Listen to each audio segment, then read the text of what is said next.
passer devant ton affaire, là. C'est ça, du côté gauche? Oui, côté cœur.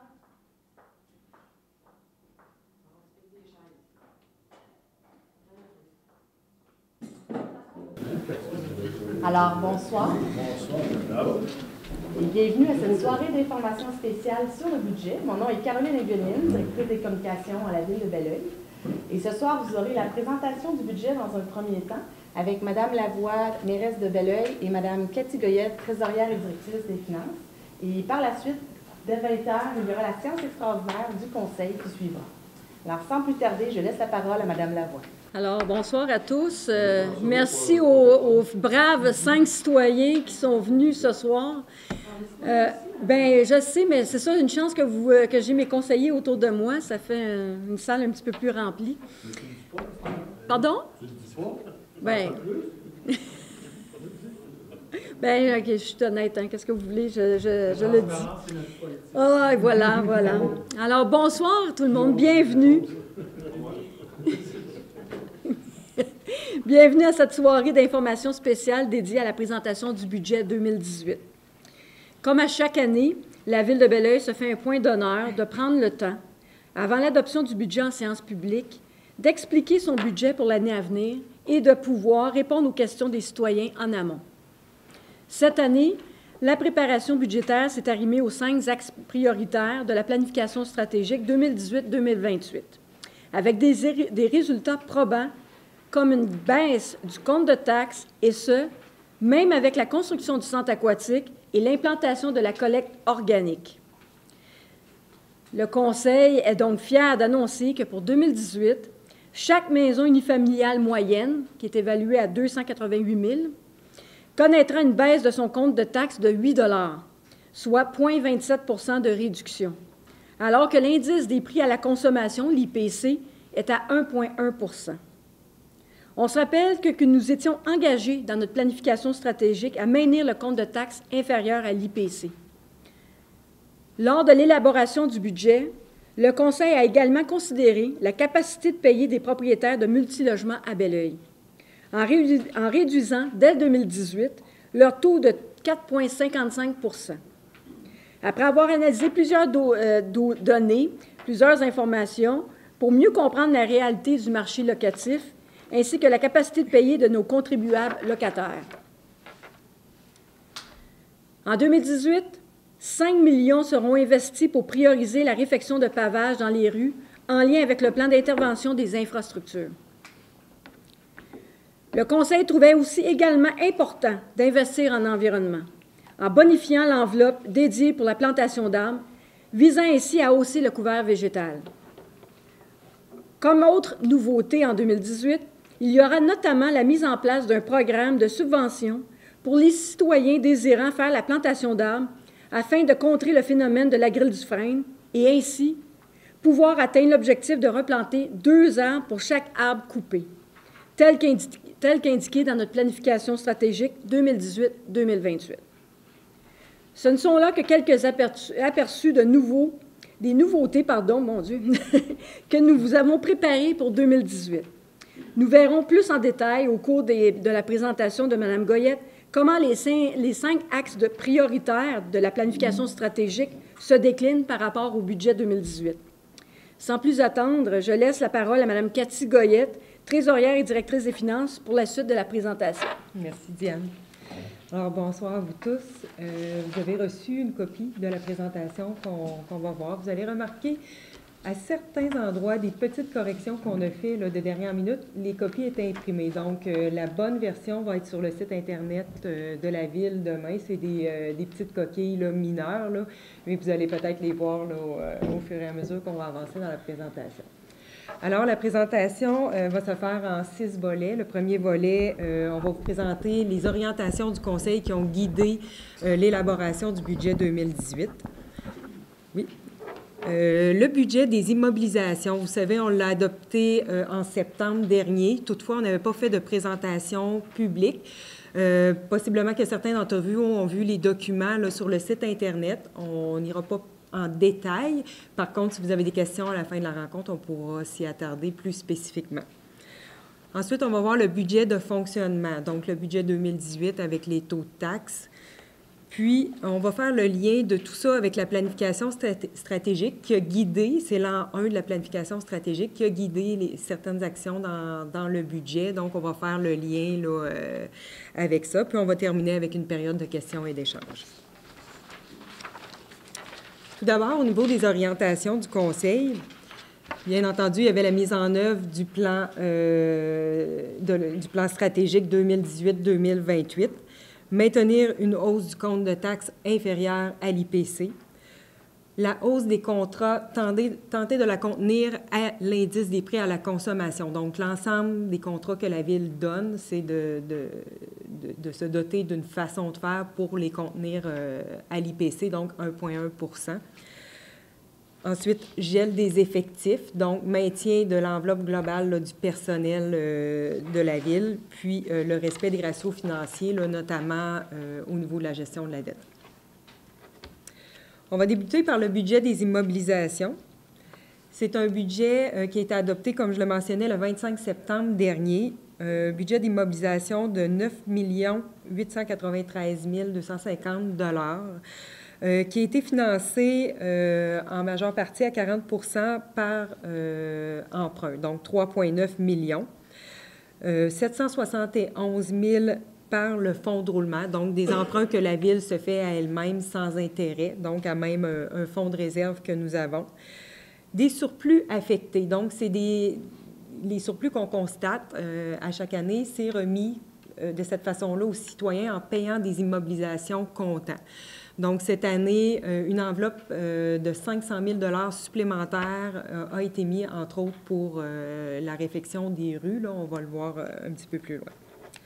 Puis, on a aussi le programme de subvention pour la taxe sur l'essence, donc qui nous est remis par les 2 paliers de gouvernement. On voit ici 3,2 millions. Généralement, c'est 2 millions par année qu'on voit. Cette année, pourquoi? C'est le montant qu'on devait investir pour la piscine. On prévoyait utiliser 1,2 million de cette enveloppe-là pour financer le centre aquatique. Toutefois, avec l'annonce de la subvention de 9,5 millions, on peut récupérer ce montant-là et l'investir là, pour bonifier le pavage là, dans nos rues. Au niveau des projets d'infrastructure, c'est le plus gros morceau là, du budget des dépenses d'immobilisation. Là, on voit que c'est 6,7 millions là, sur le 9,9 total. Donc, le gros morceau cette année, c'est le pavage. Donc, c'est un rattrapage majeur là, qui va être fait là, en 2018. Là. 5 164 000 pour faire une réfection là, complète de nos rues. Donc, vous voyez là, la liste des rues. Ensuite, on continue les réhabilitations d'aqueducs et d'égouts, donc 2 millions qui vont être investis à ce niveau-là. L'intersection Yvon-Lheureux et Bernard-Pilon qui va être adaptée pour la rendre beaucoup plus sécuritaire. Puis, on a l'aménagement d'un site d'entreposage là, pour les balayeurs de rue là, à nos ateliers municipaux qui va être réaménagé. Ensuite, on va dans les parcs et les pistes cyclables. Donc, c'est 1,2 million qui vont être investis à ce niveau-là. Donc, dans le projet important, je crois que c'est la réfection de notre terrain synthétique pour 500 000 $. Donc, après là, 10 ans, là, il est dû pour une réfection là, complète. Donc, vous avez la liste des autres projets. Comme je vous mentionnais, on pourra y revenir plus spécifiquement si vous avez des questions. Au niveau des bâtiments, maintenant, c'est 600 000 $ qui vont être investis. Ici, le projet d'importance, c'est la réfection au niveau de la caserne incendie. Donc, c'est pour... on s'en va avec une régionalisation là, des services. Donc, on commence cette année à l'an 1. On va le voir dans les quotes-parts un peu plus tard. Et on réaménage notre caserne là, pour être prêt à avoir de la garde interne. Donc, c'est sûr que ultimement, ça va être une garde là, 7 jours sur 7, 24 heures sur 24. Là, donc, on doit adapter nos locaux là, pour permettre à nos pompiers de rester en garde. Ensuite, dans les autres projets d'investissement, on parle d'ameublement, on parle de refonte de notre site Internet, donc pour 40 000 $. C'est une phase 1 cette année. On parle 150 000 au niveau de l'informatique, matériel et équipement 114 000 et d'autres immobilisations pour 59 000. Ça complète le volet du budget des immobilisations. On entre maintenant dans le budget de fonctionnement, celui qui va être adopté lundi prochain. Donc, on va commencer par voir les variations des dépenses. Ensuite, comment on a équilibré le budget. Puis, ensuite, on va voir le détail des dépenses et des revenus, ainsi que les ratios d'endettement. Donc, c'est un budget en 2018 de 40 91 300 $. Vous allez remarquer que c'est une baisse comparativement à l'année dernière, l'année 2017, une baisse de 240 000 $. On va voir maintenant comment est constitué ce 240 000 $-là. Tout d'abord, au niveau des dépenses, on voit la première variation, c'est une hausse des quotes-parts de 2,51 %, donc 265 200. Pour les quotes-parts, on va voir le détail là, dans une prochaine diapositive. Au niveau de la masse salariale, c'est une hausse de 174 000 $. Au niveau du régime de retraite des employés, c'est une hausse de 127 000 $. On va vous expliquer là, plus en détail là, dans une prochaine diapositive également. Au niveau de l'indexation globale des dépenses là, de l'ensemble des contrats, 88 000 $. Bonification du budget d'entretien des arbres. On mentionnait, là, on va le voir avec la planification stratégique, dans le programme triennal d'immobilisation, le budget d'immobilisation, on avait un 75 000 là, spécifique pour bonifier la plantation. On vient aussi bonifier là, dans le budget de fonctionnement. Dans le budget d'immobilisation, c'est qu'on veut remplacer un arbre coupé pour 2 arbres. Donc, dans le budget d'immobilisation, c'est le 2e arbre, donc qui vient bonifier là, notre couverture de canopée. Tandis que dans le budget de fonctionnement, c'est chaque arbre qui est coupé va être remplacé automatiquement. Donc, on vient bonifier ce budget-là également. 40 000 $ pour un mandat pour le maintien des infrastructures de loisirs, de culture et de vie communautaire. Donc, c'est également un volet de la planification stratégique. Programme de subvention lié à la grille du Frêne. Cette fois-ci, c'est un 20 000 $, mais investi pour aider les propriétaires qui ont des arbres malades. Donc, s'ils doivent procéder à l'abattage d'arbres pour remplacer leurs arbres, on va les aider via un programme de subvention. Bonification des travaux de marquage des pistes cyclables.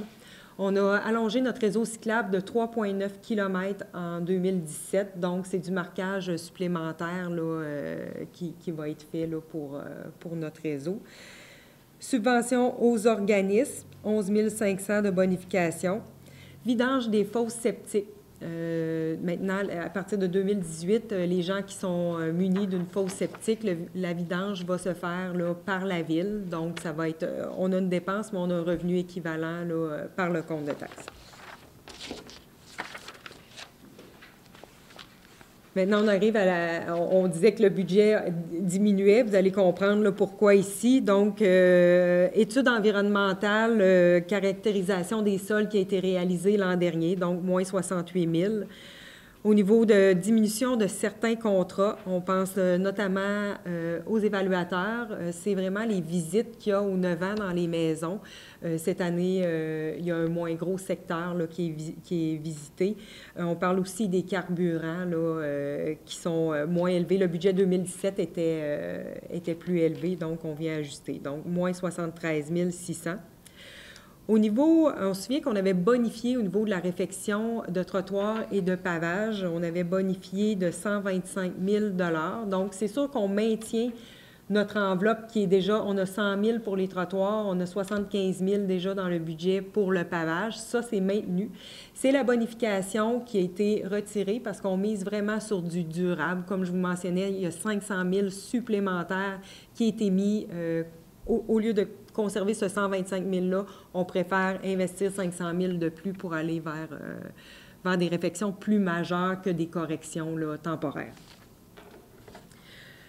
On voit ensuite les élections 2017, donc ça retranche là, 193 000 là, dans le budget.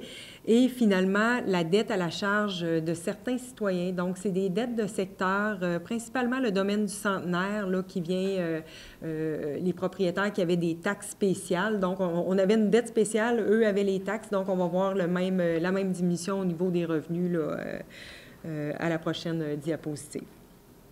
Donc, c'est ce qui complète la variation des dépenses. On a une variation des revenus équivalente. On sait que le budget est toujours équilibré, donc il doit arriver à zéro. Maintenant, au niveau des revenus. Au niveau du développement de la ville, c'est des revenus de taxes supplémentaires qu'on va chercher de 728 100 $. De ce montant-là, on retranche 147 900 $. C'est notre programme de subvention pour attirer les commerces et industries qui portent déjà fruit. On a 3 projets qui se qualifient déjà l'an prochain pour avoir accès à la subvention. Le budget des droits de mutation immobilière, c'est la taxe de bienvenue, hausse de 300 000 $ par rapport au budget de l'année dernière. Donc, c'était 1,5 million qu'on avait l'an dernier. C'est 1,8 en 2018. Il y a 2 facteurs qui expliquent ça. Le premier, c'est l'activité économique. Donc, il y a beaucoup de transactions, donc ça fait augmenter le budget. Puis on a aussi une nouvelle disposition avec le projet de loi 122. Le gouvernement permettait aux villes d'aller chercher des revenus supplémentaires pour les braquettes au-delà de 500 000 $. Donc, c'est toutes les transactions au-delà de 500 000 $. Normalement, on allait chercher 1,5 % de la valeur de la transaction, ou soit du prix de vente ou du prix d'évaluation. Puis là, on peut aller jusqu'à 3 %. Vous allez voir le règlement de taxation qui va être, l'avis de motion qui va être donné là, après la présentation, va mentionner ces nouvelles braquettes-là. Donc, c'est de 500 000 à 750 000, on va bonifier à 2 %. De 750 000 à 1 million à 2,5 %. Puis, tout ce qui est excédent de 1 million, donc les grandes transactions vont être imposées à 3 % là. Donc, ceci nous permet d'aller chercher là, 100 000 $ là, projetés supplémentaires. Ensuite, on a les permis de construction avec l'activité économique, là, le budget augmente de 27 500 $. Compensation pour les édifices gouvernementaux, c'est les montants que le gouvernement nous donne pour les institutions de la santé. On parle aussi des garderies notamment, puis des écoles. Donc, hausse de 19 000 $. La vidange des fosses septiques, on mentionnait la dépense, on a le revenu. Hausse de revenus divers, 6 500 $. Maintenant, au niveau de certaines baisses qu'on constate, au niveau des pinces de désincarcération, vous savez, quand notre service des incendies va sur des accidents, auparavant, le gouvernement nous versait un montant par véhicule impliqué. Maintenant, c'est le même montant. Ils n'ont pas changé le montant, mais c'est par événement. Donc, c'est sûr que ça diminue là, les revenus qu'on va percevoir. Ensuite, au niveau du centre de qualification professionnelle, au niveau des incendies, une baisse de 26 800 $. C'est des fins d'entente qu'on avait là, avec certains regroupements, donc qui font diminuer le budget. Au niveau des subventions, c'est les subventions gouvernementales, c'est des ajustements là, en fonction, on parle entre autres de projets spécifiques qu'il y avait au niveau de la culture, au niveau de la bibliothèque. On parle de redevances pour les matières résiduelles là, au niveau des performances, puis aussi des subventions pour notre dette. On a une diminution aussi, 2 appropriations de surplus qu'on avait en 2017. Donc, on avait pris des surplus pour balancer notre budget pour 2 éléments. Le premier, c'était 176 000 pour le service de la dette qui était pour la piscine. Donc, on prévoyait faire un emprunt. On se souvient, là, on avait prévu 800 000 de surplus. Puis, on venait éponger à chaque année l'écart jusqu'à ce que la dette là, crée pas d'impact sur le compte de taxes là, pour nous permettre de ne pas imposer là, les gens là, de façon significative pour l'arrivée du centre aquatique. C'est sûr qu'avec l'annonce de la subvention, je vais vous présenter là, la dette là, tout à l'heure. On n'a plus besoin de ces appropriations de surplus-là là, avec 9,5 millions de subventions. On avait aussi 193 000 de surplus pour payer les élections. Donc, on avait la dépense tout à l'heure, on avait le revenu équivalent. Également pour la dette qui appartient à des secteurs en particulier. Ce qui fait un écart au niveau des revenus, une baisse de 155 700.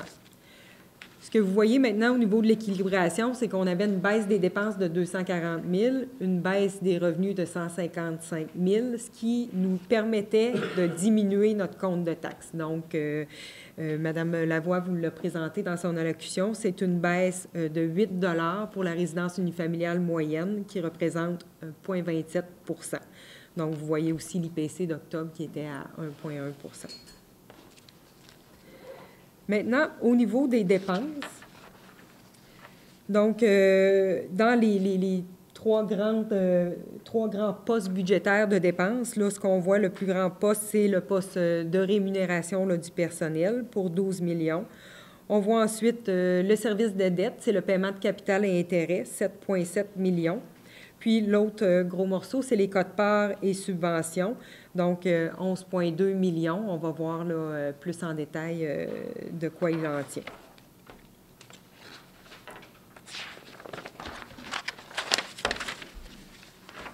Donc, je vous mentionnais dans les variances le 265 000 au niveau de la hausse des quotes-parts, donc qui représentait 2,51 millions.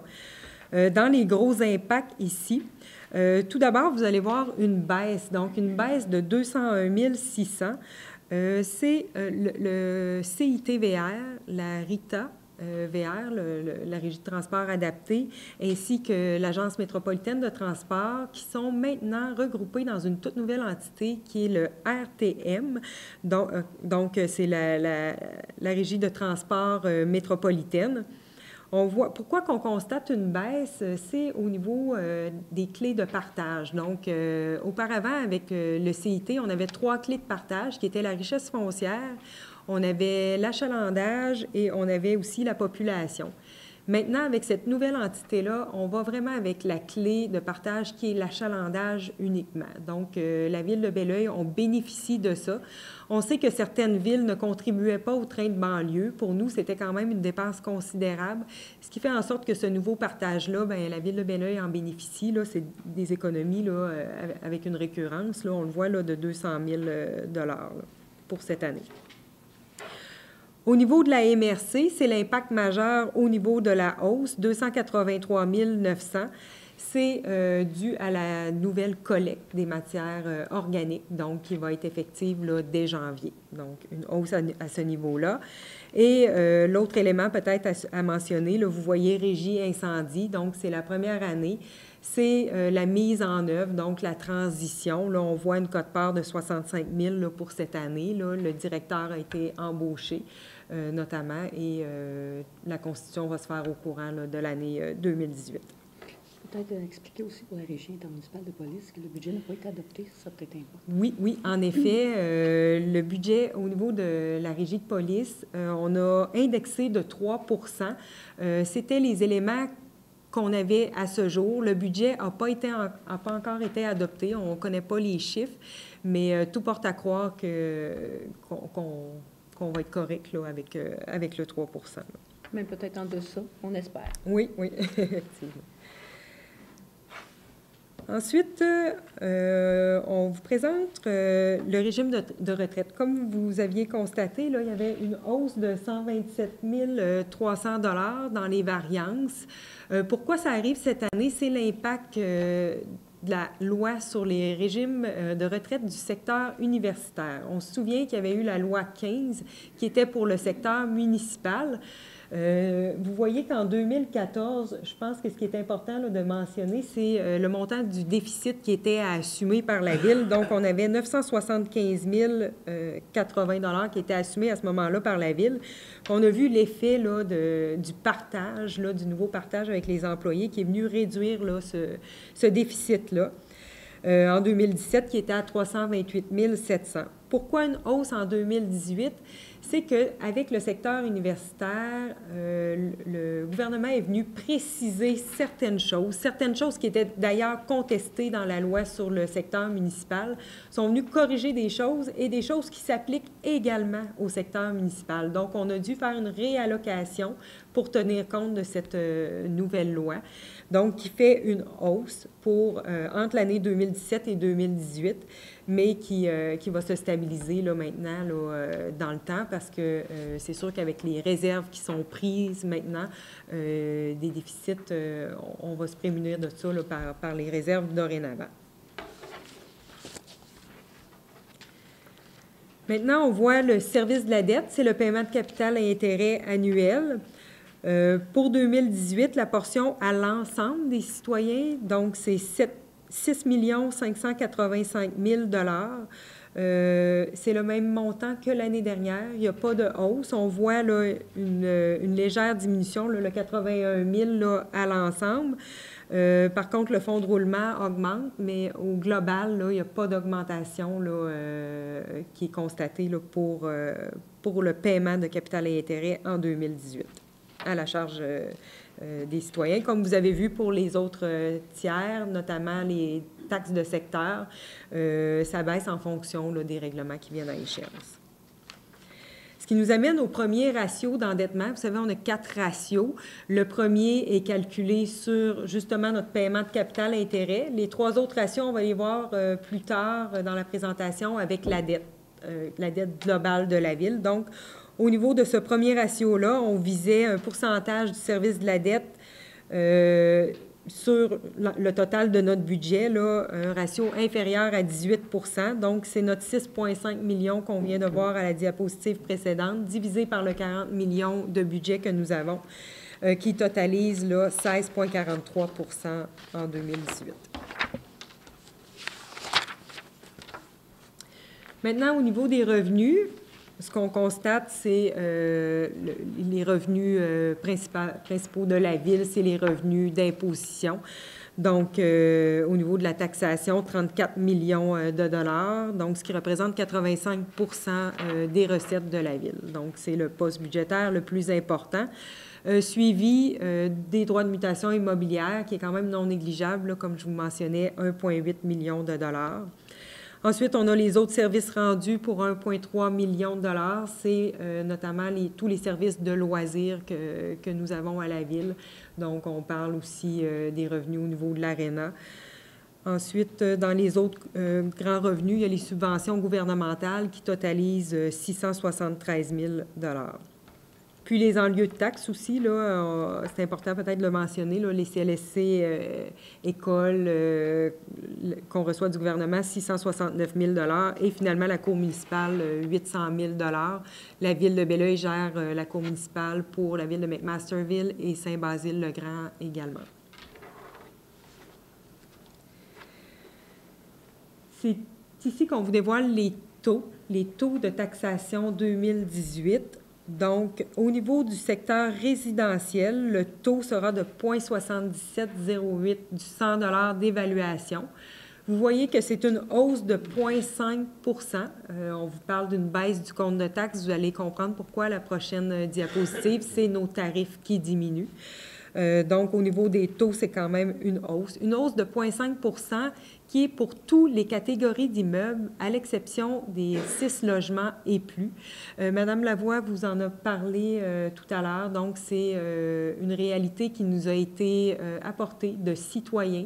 Donc, à Belleuil, on venait imposer fardeau fiscal supplémentaire à nos 6 logements et plus, Ils ont toutefois un taux que vous voyez encore plus élevé, mais on est venu réduire l'écart entre les deux taux.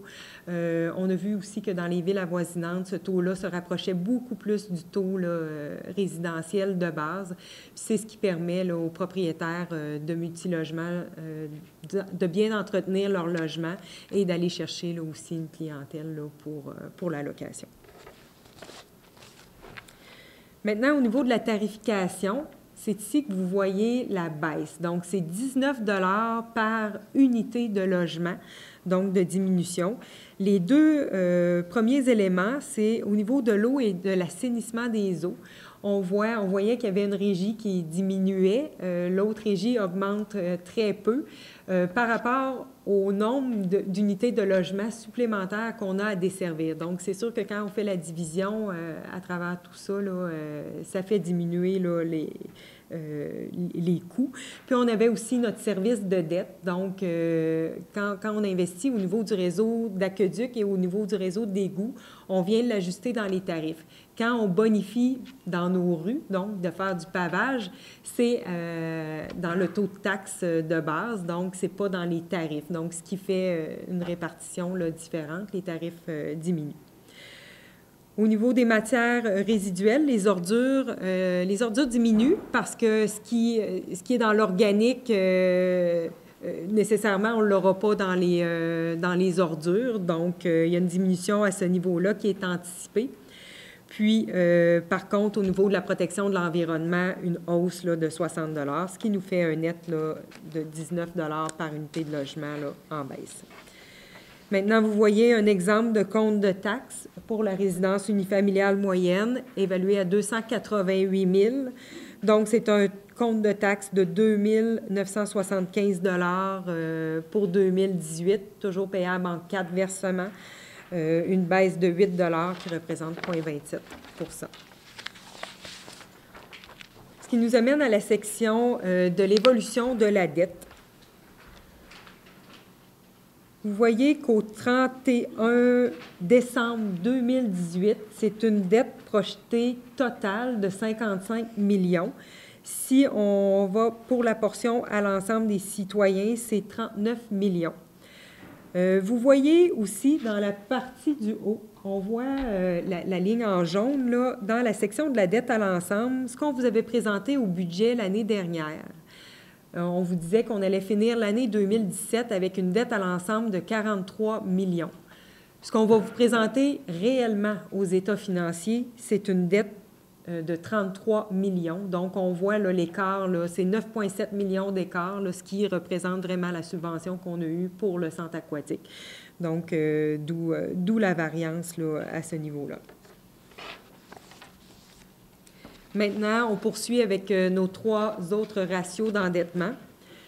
Le prochain, c'est la dette à l'ensemble, donc le 39 millions versus notre richesse foncière qui est de 2,8 milliards de dollars, donc un ratio de 1,36 %, ce qui est nettement inférieur là, à la cible qui était de 2 %.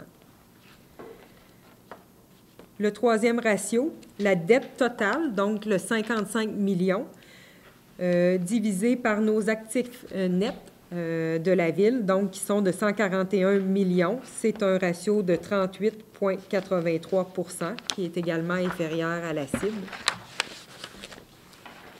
Et enfin, le dernier ratio qui est la dette à l'ensemble, le 39 millions versus le budget de fonctionnement de 40 millions, qui représente 97,53 %, qui est toujours inférieur aussi à la cible de 120 %.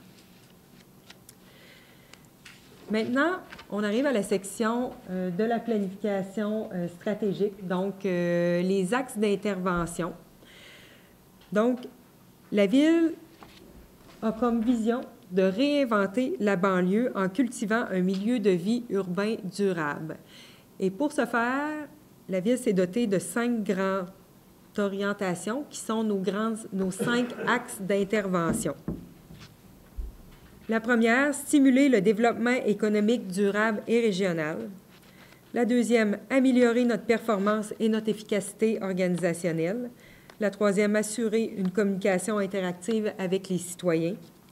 La 4e, bonifier l'implantation de mesures environnementales. Et enfin, la 5e, développer un milieu de vie sain et durable.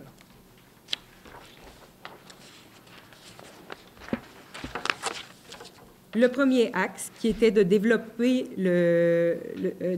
stimuler le développement économique durable, la Ville s'est dotée de 2 objectifs stratégiques, donc des objectifs qu'on se donne 10 ans pour réaliser. Le premier, développer 1 million de mètres carrés de terrain en zone blanche. Donc, concrètement, en 2018, pour atteindre cet objectif-là dans 10 ans, on veut compléter tout d'abord l'implantation du carrefour giratoire sur la rue de l'Industrie et on veut développer 50 000 mètres carrés en zone industrielle plus spécifiquement. On avait un deuxième objectif dans cet axe-là qui était de hausser la richesse foncière provenant du développement de 25 %. Donc, si on veut atteindre cet objectif 10 ans-là, pour l'année 1, donc on veut augmenter notre richesse foncière de 2,5 %, ce qui représente une valeur de permis de construction à émettre de 67 500 000. À titre de comparable, à ce jour, là, pour 2017, au 30 novembre, nous avions là, des permis émis pour 66 millions, tout près de 66 500 000. Donc, pour nous aider aussi à atteindre cet objectif-là, il y a un programme de crédit de taxe qui a été mis en vigueur l'an dernier, qui porte déjà ses fruits. Donc, c'est 148 000 $ de crédit qui vont être versés en 2018. Donc, et on va poursuivre, bien entendu, là, la promotion de ces outils-là, de ces subventions-là en 2018. Le deuxième axe, améliorer notre performance et notre efficacité organisationnelle. Comment on va faire ça? C'est d'améliorer nos pratiques. Comment on va améliorer nos pratiques? Bien, c'est sûr qu'en allégeant toute la bureaucratie, donc c'est de tenter d'éliminer le plus de gaspillage lié à tous les processus bureaucratiques. Bien, comment on peut faire? C'est d'alléger notre réglementation, puis tous les processus, là, les rendre plus fluides là, pour une meilleure expérience client là, également. Vous avez vu, notre richesse aussi, c'est nos employés. Donc, pour offrir un bon service, bien, c'est important de valoriser et de mobiliser le travail de nos employés. Et devenir une organisation apprenante, bien, c'est toute l'agilité qu'on a besoin aussi pour s'adapter aux nouvelles réalités aujourd'hui. Donc, c'est ce qui nous permet, là, entre autres, là, de garder un compte de taxes compétitif et de baisser là, le compte de taxes là, cette année. Le troisième axe, communiquer de façon interactive avec les citoyens. L'objectif de 10 ans, donc, c'est de s'assurer d'un taux de satisfaction des citoyens supérieur à 90 % envers son expérience communication. Bien, si on veut arriver à ce ratio-là, tout d'abord, il faut mettre en place les outils qui vont nous permettre de s'assurer d'aller chercher cette donnée-là, une bonne donnée, puis d'aller rejoindre ces gens-là. Donc, on va mettre en place différents moyens pour vous consulter l'ensemble des citoyens, puis on va évaluer les résultats des interactions qu'on va faire. C'est sûr qu'on a besoin de se doter d'outils numériques meilleurs, donc des outils d'interaction, des plateformes plus conviviales. Donc, ça passe tout d'abord par une refonte de notre site Internet. Mais on a aussi d'aller vous rejoindre sur le terrain, donc lors de nos événements avec des kiosques pour aller chercher, pour assurer d'avoir, c'est pas juste de nous donner de l'information, c'est de s'assurer d'avoir l'information aussi des citoyens là, lors des différents événements. Donc, on va investir au niveau de kiosques, 55 000 $ qui seront investis là, l'an prochain à ce niveau. Au niveau du quatrième axe, bonifier l'implantation de mesures environnementales. Ici, on a 2 objectifs pour atteindre. Donc, accroître en 10 ans de 35 % l'indice de canopée dans les espaces publics. Comme je mentionnais, chaque arbre coupé devrait être remplacé par 2 arbres si on veut atteindre cet objectif-là. Donc, ce qui est important en 2018, c'est de hausser notre couvert végétal et de se concevoir un plan de verdissement. Donc, déjà, on a une ressource ici à la Ville en environnement qui va travailler à ce plan-là, qui vous sera communiqué au courant de l'année 2018. Mais on a déjà, comme je vous le mentionnais, là, prévu des budgets spécifiques à ça. Donc, 75 000 supplémentaires dans le budget d'immobilisation, 50 000 supplémentaires dans le budget de fonctionnement, 20 000 pour aider les citoyens à remplacer leurs arbres et en plus du 45 000 qu'on avait déjà récurrent à notre budget. Donc, c'est 190 000 dans le budget 2018 qui est dédié là, à cet objectif-là particulièrement. Comme deuxième objectif, dans le même axe, on avait d'augmenter de 10 km le réseau de transport actif. Donc, en 2018, on va effectuer un autre tronçon de piste cyclable, donc 275 000 dédiés pour le tronçon du ruisseau des 30 entre Gilbert-des-Hôtels et Denise-Asselin. Et on a notre bonification aussi du marquage de nos nouvelles pistes cyclables là, pour 15 000 ce qui totalise 290 000 d'investis pour cet objectif spécifique-là. Ensuite, notre cinquième et dernier axe, qui est de développer un milieu de vie sain et durable. L'objectif est d'élaborer et de mettre en œuvre un plan de développement et de maintien de nos infrastructures du service des loisirs, de culture et de vie communautaire. Donc, pour l'année 1, c'est d'élaborer le plan de maintien et de développement. Donc, il y a des consultations qui vont avoir lieu dès 2018, là, possiblement à l'automne, donc pour nous aider à concevoir ce plan-là et prioriser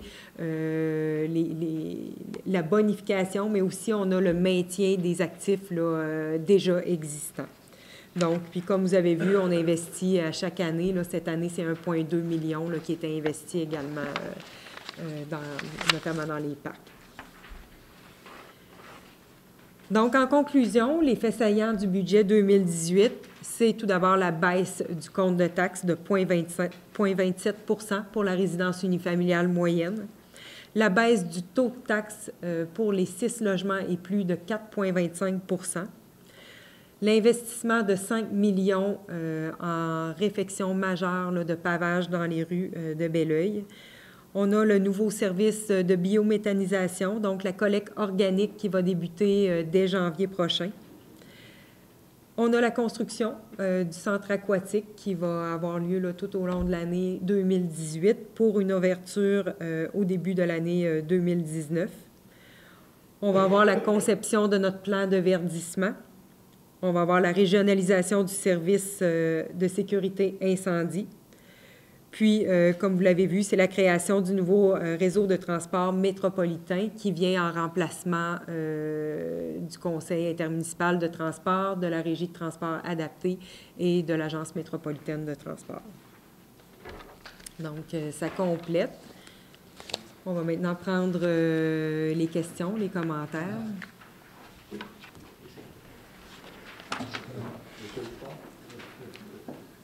Allons-y. Deux petites questions très rapides, Mme Goyette, Mme la mairesse.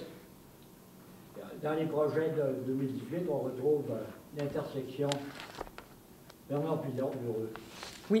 Plus en quelques mots. Est-ce que la Ville, donc, va faire certains travaux? Oui, en fait, on a eu plusieurs... Excusez-moi, parce que ça implique plus d'un partenaire. Oui, mais justement, on a eu plusieurs rencontres avec le MTQ, la municipalité de McMasterville et la Ville de Belleuil. À plusieurs reprises, on les a rencontrés pour essayer de modifier l'intersection parce qu'il y avait vraiment une problématique de congestion aux heures de pointe, que ce soit le matin ou l'après-midi. Alors, suite aux discussions qu'on avait eues, c'est sûr qu'on avait emmené l'idée d'avoir un carrefour giratoire dans ce secteur. Malheureusement, il y a une terre qui est zonée agricole et que ce soit une municipalité ou que ce soit le ministère du Transport, ils n'ont pas plus d'autorisation d'aller faire des travaux sur les terres agricoles qui sont considérées agricoles. Alors, à ce niveau-là, ils nous ont donné l'information que ça serait assez difficile de faire des modifications dans ce sens-là. Il y a aussi la façon qu'ils font le calcul, les rapports qu'ils avaient, ils étaient moins tentés de modifier cette intersection-là, en disant aussi que ça allait probablement faire en fait, la congestion se déplacerait dans une autre intersection à cause que l'intersection deviendrait plus fluide.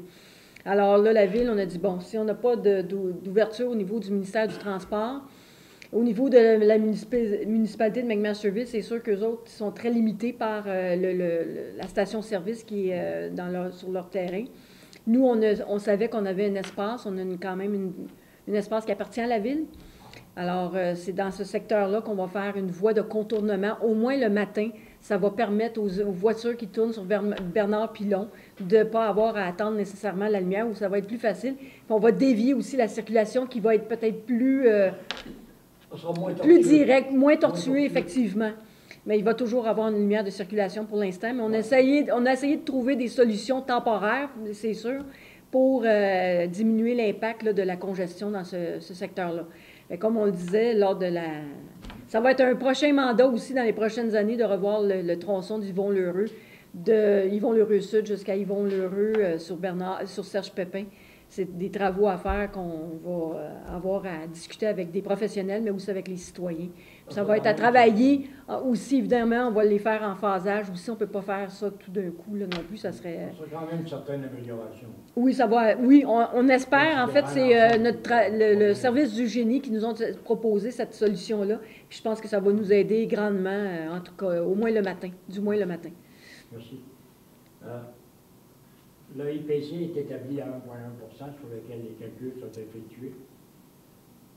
Je sais que les ressources humaines, ça prend une grosse proportion du budget, versus quel est le taux, spontanément, comme ça, prévu pour les employés syndiqués, convention collective? C'est 1,5 en 2018. 1,5 1,5?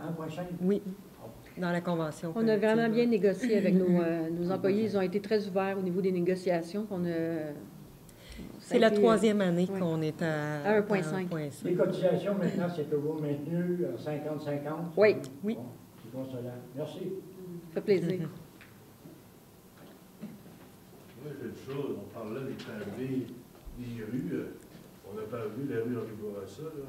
Puis c'est un petit peu mon expertise sur les asphaltes. C'est l'asphalte de cours, dans l'entrée de cours, ça.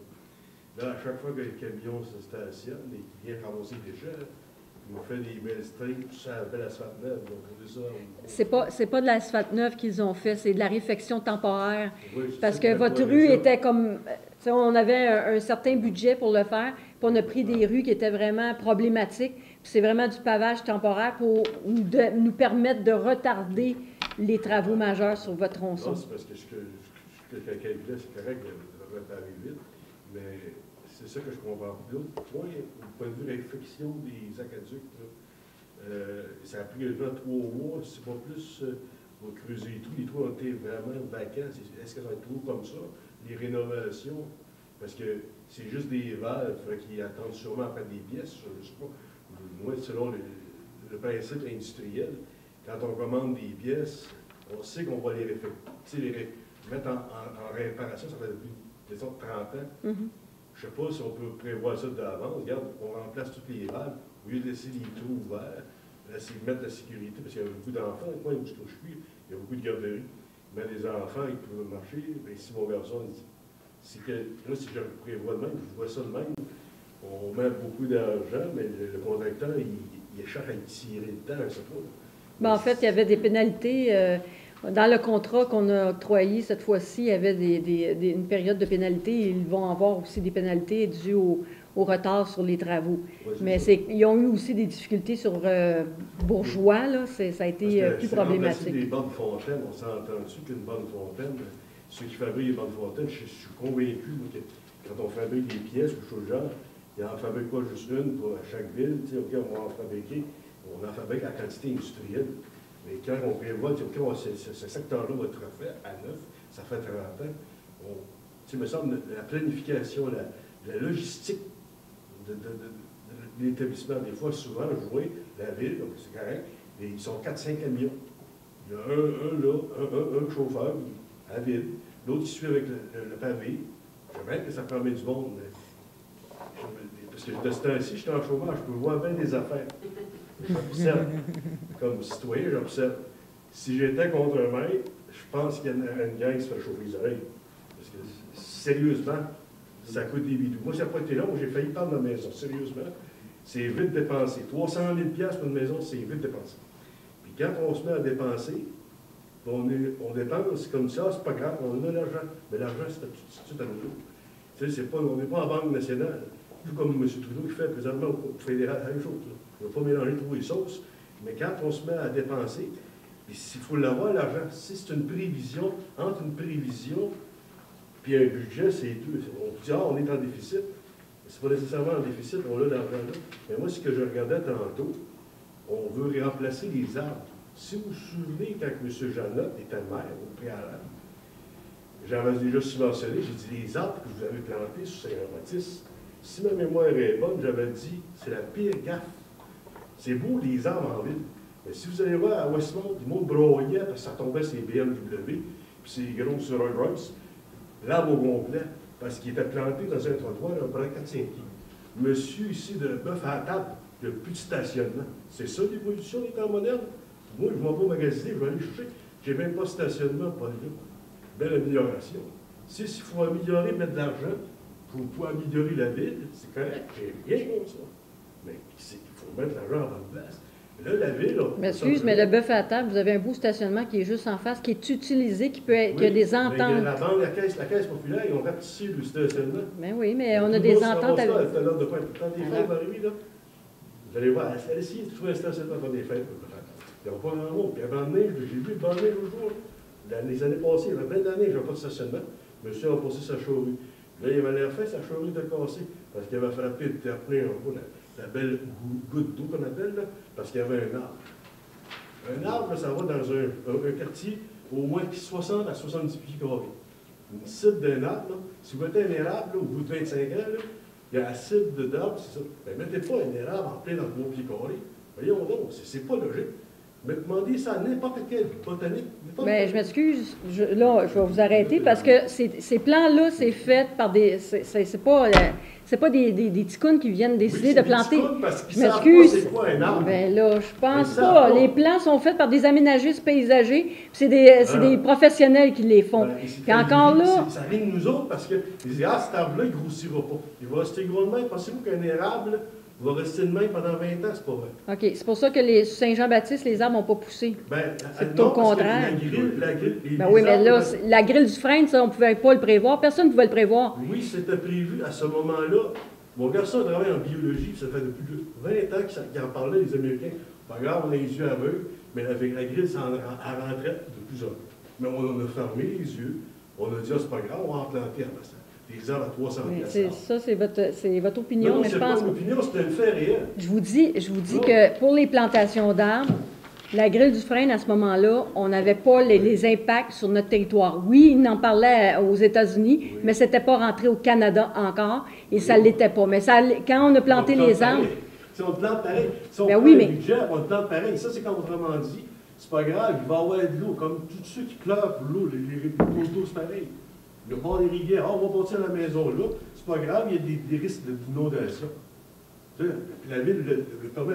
On ne sera pas assuré. Bon. La personne pleure après. C'est de cette façon-là que je veux ça.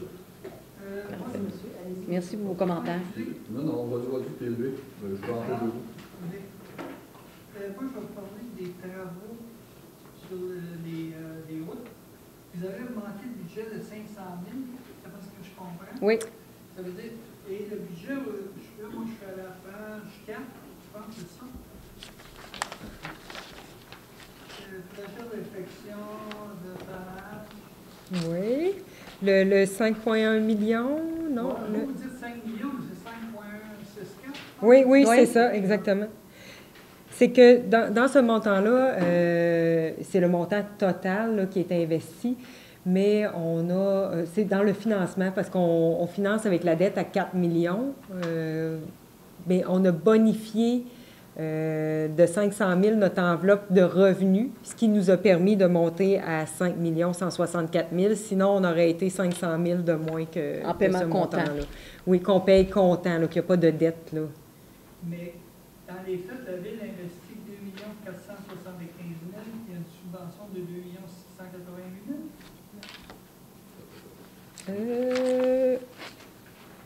Tu as une subvention. Oui, la subvention est de 3 210 000. Ah, je vous suis Non. peut-être À pas. page 4. Va à page 4.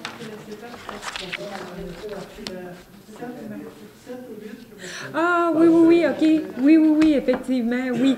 Oui, dans le fond, c'est le total là, des deux. C'est parce qu'on applique le programme de la taxe sur les carburants. Là, si on voit le total de 3,2 millions là, en bas, c'est qu'on en applique une portion sur nos rues qui sont admissibles parce qu'on est rendu là dans les travaux, puis on applique une portion aussi sur l'aqueduc et l'égout Mais de la subvention. la subvention, pas la subvention, le montant que la Ville met, c'est 2,4 millions. 2 millions. 2 millions. Parce que Ouais. vous savez, vous êtes la Ville augmentée de, je dépense 5 millions, mais c'est parce qu'il y a une subvention. Parce qu'il y a une subvention, puis parce qu'on a bonifié de 500 000, effectivement. Et de 500 000 par rapport à l'année passée, on avait dépensé combien l'année passée? Ben, on avait 500 000 de moins. Pour les rues, là, l'an dernier, là, j'ai pensé que j'aurais peut-être une question sur l'an dernier. Je vais regarder. Je vais vous dire ça tout de suite. On n'était pas admissible aux subventions l'an passé. On avait viré sur l'enquête pour le barrage. On avait dit du droit de l'aqueduc et goût. Fait que ce qu'on a fait, on Ouais. a tout fait en une ville, là, 100% C'est ça. ensemble, là. Fait que- C'était un total de 3 millions versus le 5 164 000 de cette année. OK. Et marchant sur la rue de Belleuil, on voit qu'effectivement, il y avait du rattrapage à faire à ce niveau-là. Est-ce qu'on peut penser que pour les années à venir, parce qu'il y a certaines rues, pas toutes les rues, je veux dire, est-ce qu'il y a une volonté municipale ou politique au moment On l'avait dit dans la campagne électorale, on l'avait déjà dit, on l'avait annoncé, qu'à partir de maintenant, on allait prendre 500 000 de nos surplus qui seraient investis pour la réfection de pavage en surplus du budget qu'on a habituellement, toujours en paiement comptant, pour faire le rattrapage au niveau de la réfection de pavage uniquement. Là. On ne parle pas d'égouts aqueducs, on parle vraiment de pavage. Et quand on dit pavage, parce qu'on va faire en même temps les trottoirs, tout ça, Oui, oui. Oui. c'est dans Oui. le sens. Comme ça, Vincent Bossé. Et une dernière question. Le terrain synthétique, vous faites 500 000, ça c'est la page 8. Non? Oui, oui. Mais est-ce que c'est pas partagé avec d'autres municipalités, ça? Il y a déjà eu une rencontre. Là. On est vraiment dans le début là, des rencontres avec les villes avoisinantes là, pour leur indiquer. Là, il y avait une entente, mais l'entente est terminée. On veut voir si l'entente, parce qu'on n'est pas les seuls là, qui va avoir de la réfection à refaire. Si nous, il est à refaire, les autres villes aussi ont des réfections de terrains synthétiques. On va avoir à négocier. Mais nous, on a prévu l'enveloppe totale parce qu'advenant qu'il n'y ait pas d'entente ou qu'on ne réussisse pas à s'entendre entre nous, on va avoir à le faire quand même. Là. Fait qu'on a prévu quand même le budget, puis on a commencé les discussions là, avec les villes. Je n'étais pas à la rencontre parce que ça s'est fait pendant la campagne électorale, mais il va y avoir d'autres rencontres dans les prochains mois.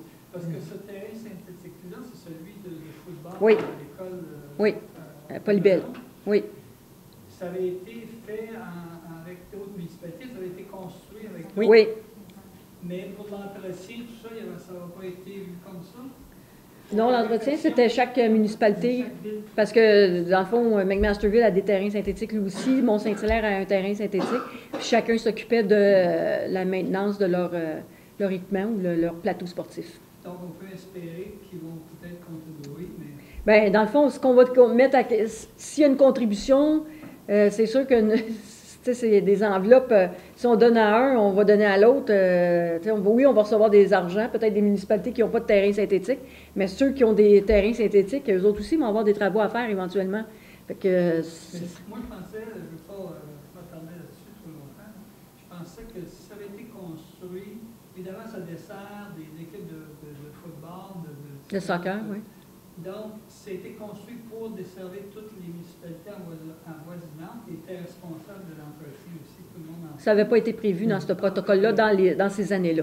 C'était vraiment un partage au niveau du financement. C'est ça.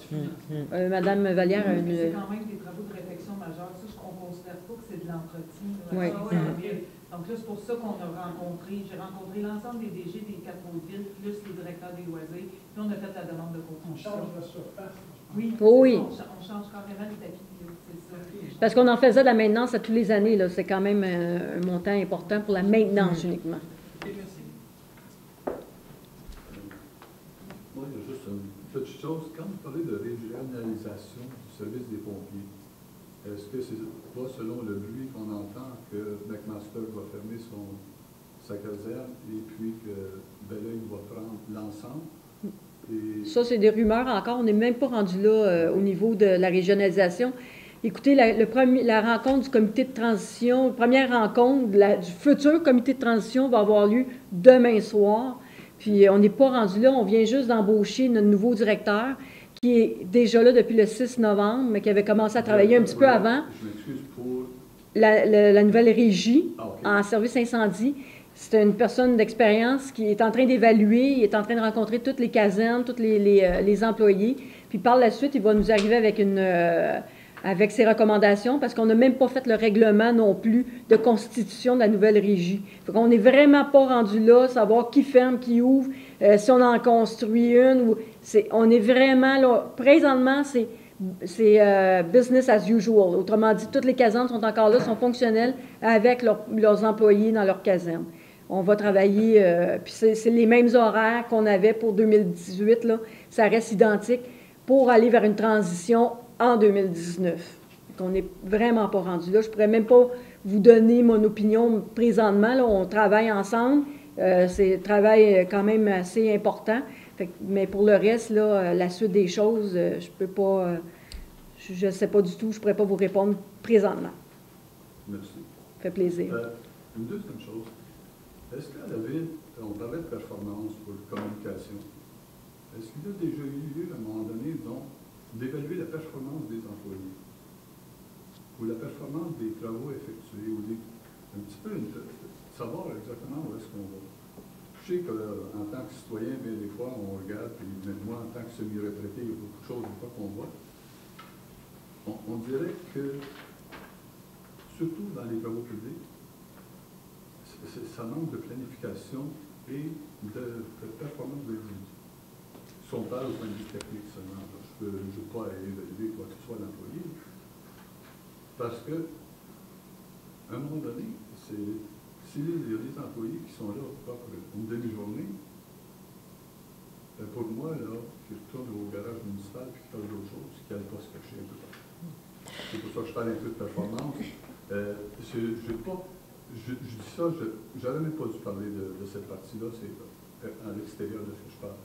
Mais je me demande si ce serait pas bon qu'à un moment donné, que la ville, qu'on voit réellement la performance, disons, dans l'exécution de nos travaux. Parce que moi, personnellement, j'ai fait une demande, puis il y a une dame qui m'a rappelé à la ville, elle m'a dit ça va être fait dans le courant de l'été, puis j'ai jamais entendu parler de personne. Et pourtant, c'est des affaires qui avaient été écrites, le Québec était venu, la ville et tout ça. C'est pour ça que je me demande si vous avez peut-être eu des problèmes internes et tout ça, mais de la manière, disons, des départements, est-ce qu'il y a une évaluation qui est faite? Bien, en fait, c'est depuis 2016, je vous dirais qu'on a des indicateurs là, de performance qu'on suit plus régulièrement.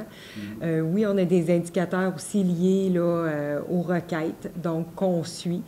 C'est sûr qu'on tente de s'améliorer là, d'année en année. Comme je mentionnais, là, ça fait partie de la planification stratégique aussi d'améliorer notre performance pour toujours avoir un compte de taxes aussi compétitif. Là. Donc, ça fait partie de ces éléments-là. C'est sûr que la mesure est très importante.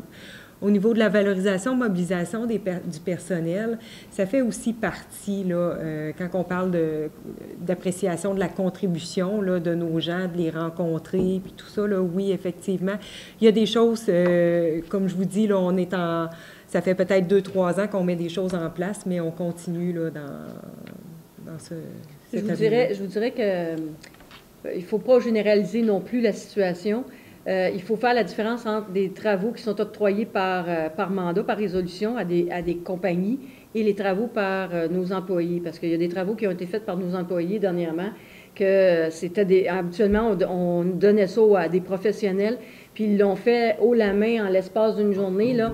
Fait que mais c'est pour ça que je vous dis qu'il faut, des fois, il ne faut pas généraliser non plus la situation, où des fois, c'est sûr qu'il peut arriver des cas... Non, c'est pas dans ce sens-là du tout, madame.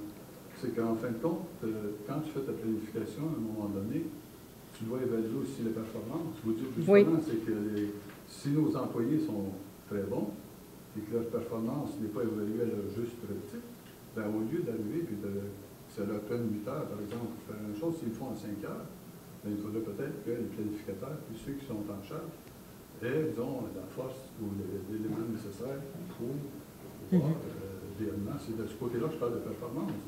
C'est que si, je ne parle pas de l'employé, s'il y a une job, puis s'il est rendu à 1 heure l'après-midi, il ne peut rien faire. Il ne peut rien faire. Hein? Mais la direction ou le service de contre-maître ou le service de planification, si eux n'ont pas évalué que les gens sont assez bons pour faire ça en demi-journée, ben là, c'est sûr qu'on est dans un processus, là, comme Mme Goyette disait, où on a décidé d'embarquer dans le lean management, où c'est justement revoir toutes les procédures pour faire plus avec moins. Fait que ça, ce processus-là, on est en train de l'instaurer dans les différents départements. Il y en a que c'est plus facile parce que Mme Goyette était la responsable, justement, au niveau du lean management. Puis, au niveau de son service, ça s'est très bien passé. D'ailleurs, à chaque fois qu'une personne prend sa retraite ou quitte, le poste est réévalué. Puis, d'ailleurs, ça s'est fait cette année où il y a une réévaluation de poste. On a décidé d'abolir, de joindre 2 postes ensemble et d'avoir un nouveau technicien en informatique qu'on avait vraiment besoin parce qu'évidemment, on est dans l'ère de l'informatique. On a différents services qui sont bien embarqués. Il y a des services qui sont un petit peu plus difficiles. On a évidemment, aux travaux publics, on n'a pas de directeur depuis cet été. Fait que ça aussi, ça n'aide pas non plus pour instaurer cette nouvelle philosophie-là. Mais tranquillement, ça va se faire. Puis c'est ce qu'on souhaite d'ailleurs, que tout le monde va embarquer parce que c'est au profit des citoyens. C'est en fait faire les mêmes travaux, et même sinon plus, même peut-être à l'interne, mais puis que ça coûte moins cher possible. Et revoir nos procédures, puis justement éliminer les procédures qui coûtent de l'argent pour rien, qui sont même des fois désuètes là, à faire. J'ai juste une autre petite question. On vient de parler de l'intersection d'Alain-Pilon et Yvon-Lerue, mais moi je demeure beaucoup plus près de l'autre intersection. Et on regarde et on remarque présentement qu'il y a un afflux de véhicules, si on prend aux heures de pointe, un dû à l'école, à la polyvalente, l'autre dû à l'arrivée des gens qui arrivent à Saint-Jean-Baptiste et puis tout ça. Moi, je me pose la question, dans ça, est-ce qu'il a été question, prévu dans les infrastructures, un réaménagement de ce coin-là? Parce que si on met le centre aquatique au coin de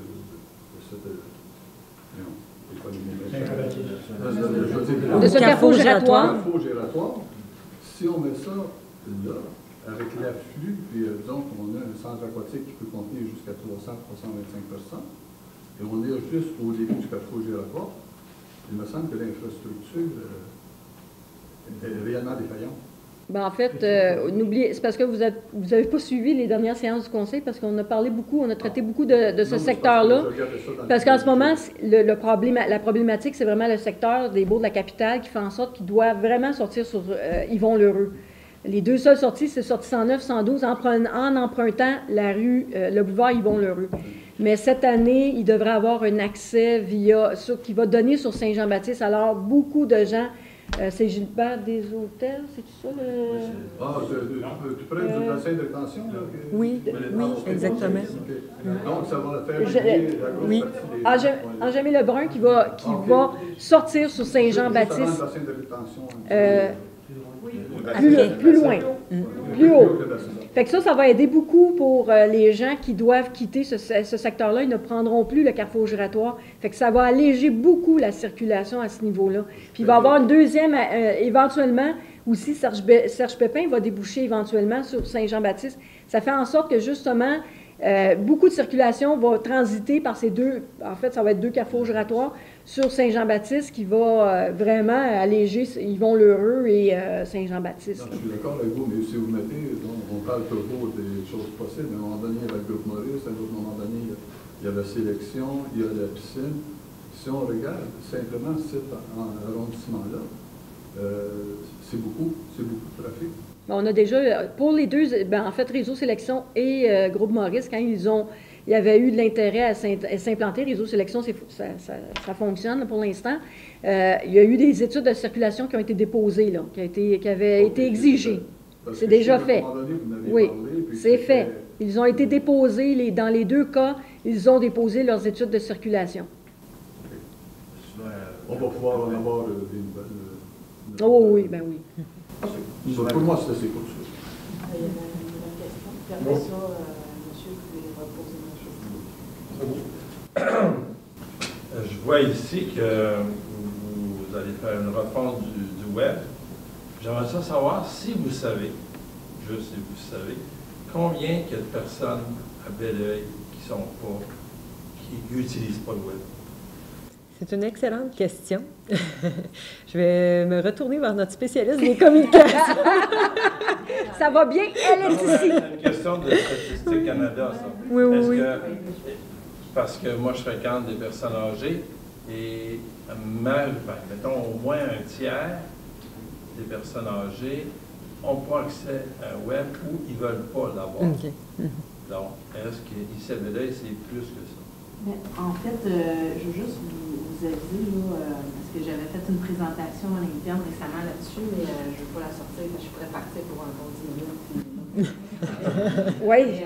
Pour se rappeler, il n'y a pas de problème. Mais ce que je voulais vous dire, c'est qu'on s'en va en consultation publique dès début 2018 pour l'ensemble de la population, pour questionner tous les outils de communication mis à la disposition du citoyen, autant l'information papier, l'information en ligne, la stratégie au niveau des réseaux sociaux, donc est-ce qu'ils utilisent nos plateformes sociales là, pour échanger avec nous.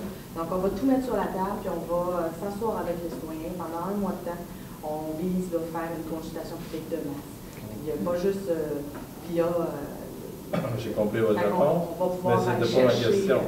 Mais on n'a pas la statistique propre à Belleuil, on a les statistiques pour le Canada. Là, on a été chercher les données pour l'analyser. On sait que de plus en plus, c'est pour ça que j'ai un tableau que je voulais trouver, là, parce qu'il montrait vraiment les statistiques pour la démographie. Combien premièrement, pourquoi les gens utilisent Internet, après ça, qui utilise Internet, puis les tranches d'âge, c'est plus 75 ans et plus, qui n'utilisaient pas Internet à tous les jours. Ce que je pourrais vous dire, répondre par exemple par rapport à ça, parce que lors de la campagne électorale, une des questions qu'on avait posées, c'était, parce qu'on fait beaucoup de séances d'information, séances de consultation, malheureusement, regardez, ce soir, on n'est pas beaucoup, parce que le soir, les gens sont occupés, les jeunes familles, les enfants, les devoirs et tout ça. Puis on disait, mais si on fait des séances d'information ou de consultation, de quelle manière qui serait le plus utile de vous rejoindre par la suite pour vous sonder? Et je vous dirais que la majorité des gens parlaient par sondage courriel. Puis certains demandaient sondage papier ou sondage téléphonique, mais la majorité des gens, c'était sondage courriel. Fait que déjà là, la tendance, on l'a fait pendant le porte-à-porte, là, quand même. On a fait toutes les portes, puis on sondait pratiquement tous les gens. Fait que oui, les aînés sont peut-être moins... il y en a quelques-uns qui ne sont pas encore très adaptés au site web, mais il y en a beaucoup. Je vous dirais, j'ai été très surprise de voir qu'il y en a plus qu'on pense des personnes aînées. Puis d'ailleurs, notre cours d'informatique qu'on donne à la bibliothèque est très sollicité. On a des listes d'attente même pour justement ces cours d'informatique-là. Fait que de plus en plus, les personnes aînées, ils ont le temps justement d'apprendre et d'aller s'amuser sur Internet, sur Facebook et toutes ces... Ça fait plaisir.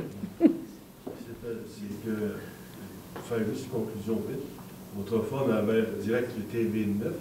TVR 9. TVR 9, excusez, nous corriger, on l'avait toutes les semaines, toute la ville était au courant de ce qui se passait. On a annulé ça, c'est pas question d'économie. Je pense que vous êtes... je ne peux plus l'avoir. Je comprends pas comment ça se fait que vous ne l'ayez plus, parce qu'on est même en web diffusion présentement, on est en direct. Puis oui, vous la voyez, vous l'avez. Les émissions sont... Regardez, ils sont ici. Il faut être avec Vidéotron. Ah, ben là... Ah, OK. Ah, ben là... Non, vous n'avez pas donné cette information-là. Je vais vous dire, si on était avec Belle ou sans avec Plan, je ne sais pas. Je ne sais pas, là, c'est vraiment avec TVR9 que vous pouvez... Ça, c'est...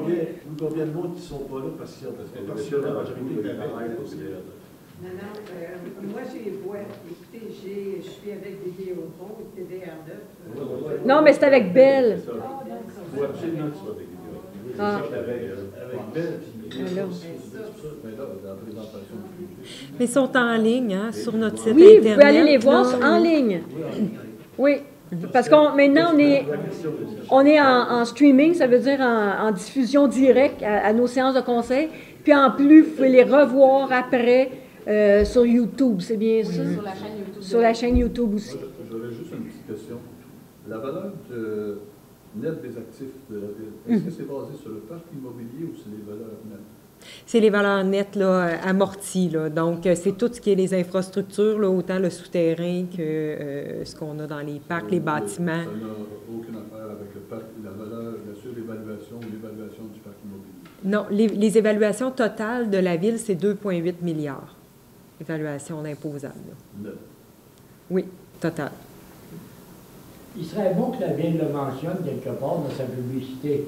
C'est bien ce qu'on disait tantôt pour TVR9. Moi, personnellement, par exemple, je ne sais pas toujours dans la même situation, on ne connaît pas souvent l'horaire. Alors, un petit aparté dans un de vos bulletins, à un moment donné. Là. Ce serait une bonne idée. Il y a quelqu'un qui vous entend, en tout cas. Je ne suis pas sûre, mais elle prend des notes. Je dis, il y a quelqu'un qui vous entend bien, elle prend des notes. La diffusion. Je le regrette parce que j'arrive à la fin de l'émission. Madame la mairesse me salue. Bon! Donc, au moins, vous avez mes saluts. Mais c'est pas ça que je veux dire. Quand on a l'horaire, un petit coup de crayon, on va voir le comprendre. OK. passer dans la pancarte. Mais non, pour elle, c'est une bonne idée. C'est une bonne idée. De toute façon, je vois déjà Caroline prendre des notes. Fait que c'est... Elle a bien entendu.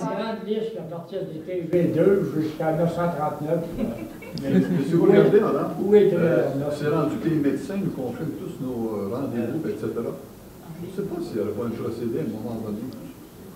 Une musique folle de même. Là, Ben, notification sur les cellulaires, par courriel. Oui. Il suffit de s'outiller. avec le genre de Wi-Fi qu'on a, tout ça, je pense qu'il y a une possibilité. Même moi, j'avais été surpris, mon médecin m'a reçu une affaire, qu'est-ce que ça fait là? Mon médecin qui confirme que je jouais là le 8 décembre. Même le dentiste, c'est rendu. Le dentiste te confirme. Mais moi, je veux dire, c'est qu'avec cette avenue-là, un peu partout, je pense que vous pouvez obtenir encore plus d'approche. C'est vous qui êtes là, Ben, vous avez, regardez, On a des sous pour l'année prochaine. elle va être en consultation cette année. Fait qu'elle va sûrement annoncer les consultations. Fait que si vous avez de l'intérêt, ben, soyez-y. Soyez-y. On aime ça, on est passionnés. On aime ça, des gens Oui, passionnés. parce que nous autres, on était 5 ans de travail. Mais maintenant, on est 3 jours et demi maintenant. C'est ça, Monsieur avait la... Ah oui, allez. Oui, bon, écoutez, moi, je suis relativement nouveau citoyen ici à Belleuil. J'adore ça, regarde. Et puis, je voudrais vous féliciter parce que globalement, c'est un budget qui, à mon sens, est assez bien équilibré. Je pense que vous faites du bon boulot. Donc, mention de bravo en ce qui vous concerne. Merci. Maintenant, c'est du prévisionnel, donc il faut tenir le focus. Vous avez donc des objectifs. Entre autres, vous avez l'objectif, effectivement, on en a parlé au niveau performance de vos pratiques. Je vous recommanderais fortement de commencer par faire un benchmarking. Où est-ce que vous vous situez par rapport aux autres municipalités? Sinon, vous allez ramer dans quel sens et vous allez taper sur quel clou. Et là, on ne parle pas d'employés, on parle de pratique. Hein, Oui. que souvent, c'est pas l'être humain en soi là, qui est normalement bien intentionné. Fait que je vous recommande vraiment de savoir parce que sinon, vous allez dépenser beaucoup d'énergie pour pas grand résultat. La notion, en fait, l'autre objectif, c'est la qualité, en fait, de l'environnement et tout ça. Étant nouveau, je ne sais pas s'il y a un dossier particulier par rapport à la qualité de l'eau potable. Nous, on pense que c'est pas mal, mais on a un peu de filtration à la maison. Mais il y a souvent beaucoup de résidus à un point tel qu'il y en a qui nous ont dit, ouais, les électroménagers, mets-toi un budget de côté parce que ça va s'user assez rapidement. Il y a beaucoup de dépôts, soit de chlore ou de calcaire, de matière blanche, tout ça. Vous êtes sur quelle rue? Ça va nous aider? Ici, sur, je sais, c'est Quartier Champlain? Oui, c'est juste Champlain. OK. On va prendre les notes, on va vérifier. Mais est-ce que je suis seul? Bien, je suis très... Est-ce que le dossier purement de la qualité de l'eau potable ici, est-ce que c'est une préoccupation constante? Parce qu'ici, c'est alimenté par la rivière, c'est ça? C'est la régie d'eau potable qui est ça vient de la rivière, mais il y a une régie d'eau potable qu'on a investi de gros argent dans les dernières années. D'ailleurs, la première rénovation a été faite dans la période où il y a eu des problématiques en Ontario. Alors, il y a eu, c'était un projet du départ de 5 millions, ça a terminé à peu près 20 millions.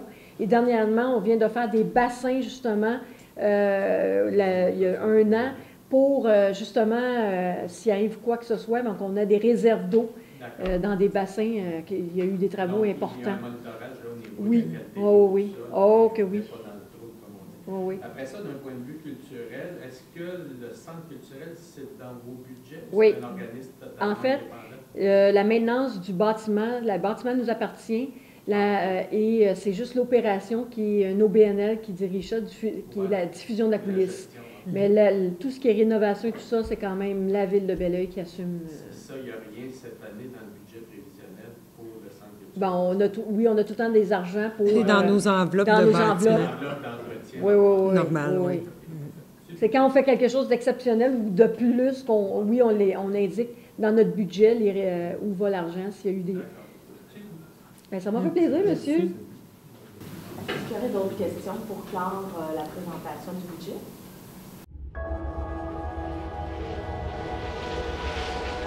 TVR 9, la télévision de la vallée du Richelieu. Votre télévision.